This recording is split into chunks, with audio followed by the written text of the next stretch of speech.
رسول صلی اللہ علیہ وآلہ وسلم نے ارشاد فرمایا کہ خوشی ہو اس کو جس نے مجھے دیکھا اور مجھ پر ایمان لے آیا، اور 7 مرتبہ خوشی ہو اس کو جس نے نہ دیکھا اور مجھ پر ایمان لے آیا۔ رسول صلی اللہ علیہ وآلہ وسلم نے ارشاد فرمایا، جو شخص پابندی سے استغفار کرتا ہے، اللہ تعالیٰ اس کے لیے ہر تنگی سے نکلنے کا راستہ بنا دیتے ہیں۔ فرمان مصطفیٰ صلی اللہ علیہ وآلہ وسلم، علم حاصل کرو اور علم کے لیے بردباری و وقار سیکھو، اور جس سے علم حاصل کر رہے ہو اس کے سامنے عاجزی و انکساری اختیار کرو۔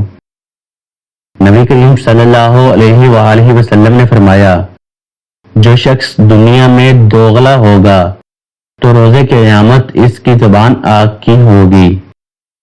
نبی کریم صلی اللہ علیہ وآلہ وسلم کی نصیحت۔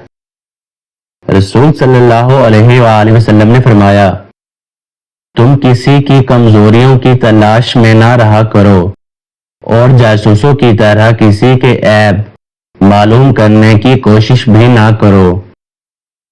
آپ صلی اللہ علیہ وآلہ وسلم نے فرمایا کہ جب بندہ کہتا ہے یا رب یا رب یا رب، تو اللہ تعالیٰ فرماتا ہے لبیک عبدی، مانگ تجھے عطا کیا جائے۔